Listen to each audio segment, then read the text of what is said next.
Итак, в этом видео подробно расскажу вам, какие инвертора стоит покупать, какие не стоит. Также бесперебойные аппараты. Сейчас все расскажу в этом видео подробно. Этот инвертор, скажу так, купил в 2022 году. До 2025 года проработал. И у меня такой, кстати, не один. Тест прошли на ура. Сразу могу о нем все рассказать. Безопасные USB входы. Уходит в защиту при каком-то, там, может быть, коротком замыкании. Если вы перепутали в клемму, там фаза 0 вы перепутали. Да, провод поплавится, но он отсечет и выживет. Ну, у меня бывали такие проколы. В общем, вместо 2600 рабочих реально 350 ватт, так, чтобы не грелся. Это максимум. И то не рекомендую так делать. Кулер работает активно. Вы запустили, он у него реально активно работает. Дальше. В принципе, я снимал обзоры, он может 1700 ватт потянуть. То есть перфоратор запускает 1700 ватт, отбойник мой. И я показывал обзоры. В общем, тест прошел на ура. И у меня он, я же как сказал, не один. И я покупал такой тоже не один. Но это такая гадость, честно я вам скажу. Это просто не то слово. Отвратительнейший инвертор, просто подстава.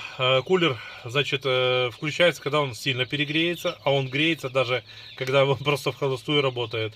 Да, у него симпатичный экранчик, он сам симпатичный такой весь, но это подстава, один USB вход. Я даже, честно скажу, его не проверял, но начинает пищать, когда вы на него уже там инкубатор подключили 80 ватт, он уже пищит, что ему уже все, перегруз пошел. И греется потом вообще, вот когда вы включаете один инкубатор, просто адски. Ну, в общем, не попадайтесь. Вот он, вот его модель. Не попадайтесь. Вот такой инвертор. 24 вольта. История такая же. Кулер неактивный. Греется, даже когда в холостую работает. Однако, своих 24 вольта выдает, это 20, на 24 вольта. Там где-то ватт 300 может потянуть, в принципе, ну, не больше. Пищать тоже начинает. Вот у меня упаковка даже от него осталась. Я его просто бросил и все. И просто решил затариться такими инверторами и бесперебойниками. И все. Меня это вот выручило. Кто-то скажет, блин, зачем тебе столько инверторов? У меня, я сейчас вам самую малость показываю, самую минимальность для вот этих всех товарищей. И курятники, и все, чтобы подсвечивалось. Потом я солнечными панелями начал покупать там одну купил, потом вторую. В общем, у меня на канале есть. Подписывайтесь, переходите, смотрите, у меня много полезной информации на эту тему. В общем, с инверторами я вам все рассказал, что вот на вот эти две ерундистики не попадитесь. Бесперебойник. Написано 650 ватт. Стоимость у него где-то 2500 гривен, 2, ну в зависимости где берешь. Внутри встроенный аккумулятор типа на 7 ампер часов. На самом деле и 5 минут не проработает. Типа для компьютера там на 650 ватт. Да, ну все это ерунда. 350 ватт максимум можно на него нагружать. Да, к нему можно... Я с него вытащил этот бесполезный аккумулятор и подключил его вот в такому вот. Ну, это максимум, что можно к нему подключить, потому что потом просто с ним беда происходит. Поэтому глючит в прямом смысле. Больше чем 70 или 7 или 100 ампер часов не нагружаете. Нельзя. Вот по этой причине бесперебойник мне пришлось купить помощнее, вот за $200. Вот это реально бесперебойник. Реально, да, вот его все показатели, он действительно оправдывает. Причем, ну, все то, что там написано, то есть он реально реализовывает все то, что о нем описано. Чистый синус, вот, 1000 ватт нагрузки реальных можно на него дать. Можно подключить к нему таких 4 аккумулятора, все параллельно, потому что у нас на 12 вольт идет. Здесь, кроме вот этого товарища, все на 12 вольт идет. Вот этот реально можно нагрузить действительно можно. Я им очень доволен. Кроме того, он выпрямляет еще, если в розетке вот 180 вольт, да, то он вам будет 220 ваших давать, чтобы у вас все стабильно работало. без всяких приколов. Это тоже где-то так же, но у него там, я уже говорил, что стоит аккумулятор встроенный. В этом никакого аккумулятора нет, он просто продается вот как есть. Два проводка у него висят сзади, все, красный, черный. Шестерки кабеля, по-моему. Ну, вот такие вот висят у него, два, черный, красный, и все.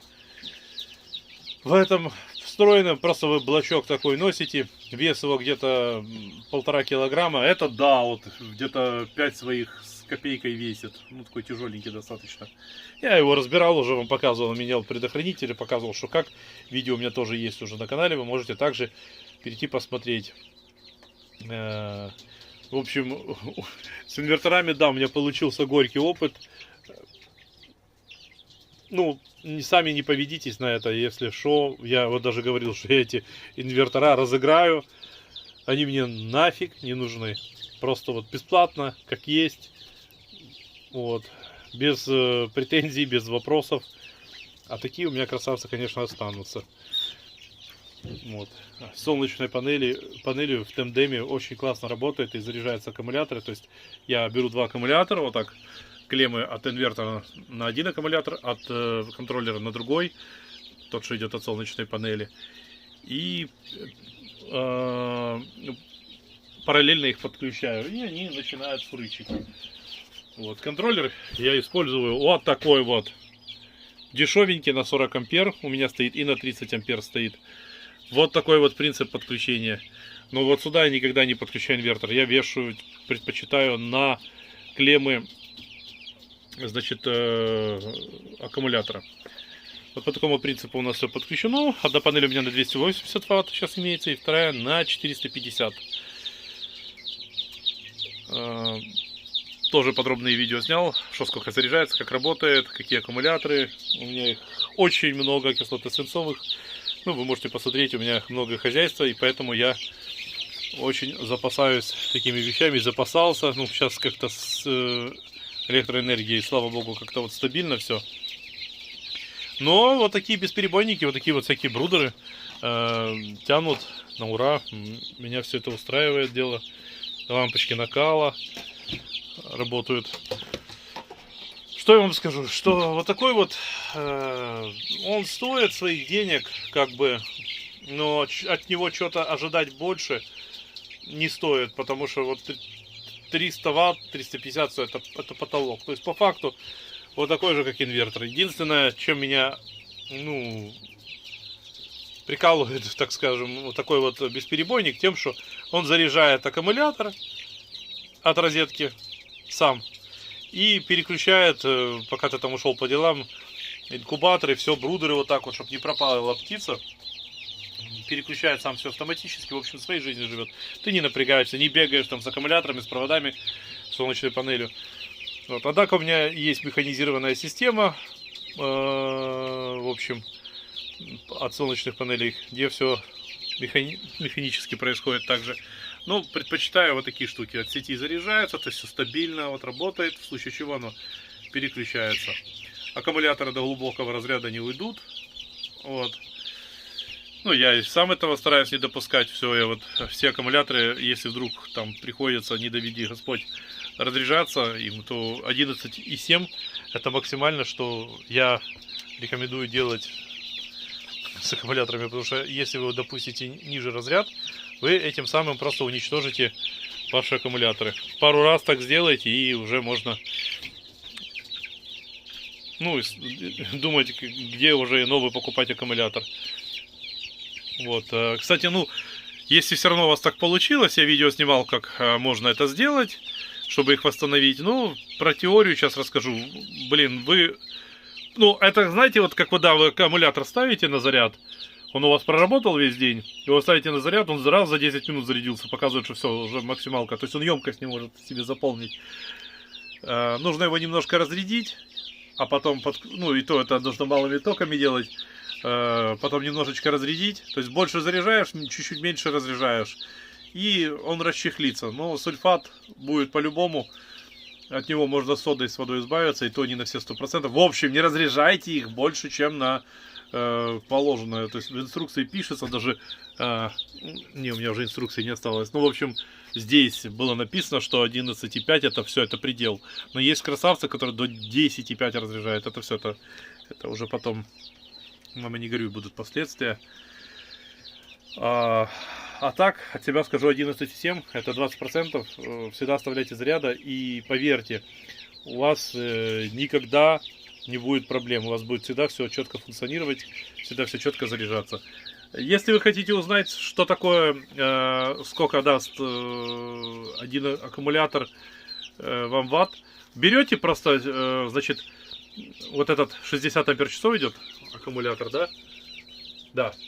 Берете 60, умножаете на 12, и вы получаете столько ватт. Потом 40% отминусовываете, то есть 20% должно в аккумуляторе остаться, и 20% у вас сожрет вот такой товарищ на свою функциональность. У вас останется 60% заряда, который вы можете применить. Вот. Друзья, спасибо за просмотр. Пишите ваши вопросы, комментарии. Поставьте этому ролику лайк. Я очень старался. Меня лайки мотивируют. Я для вас очень стараюсь. Подписывайтесь ко мне на канал. Мне очень много полезной информации. Спасибо за просмотр.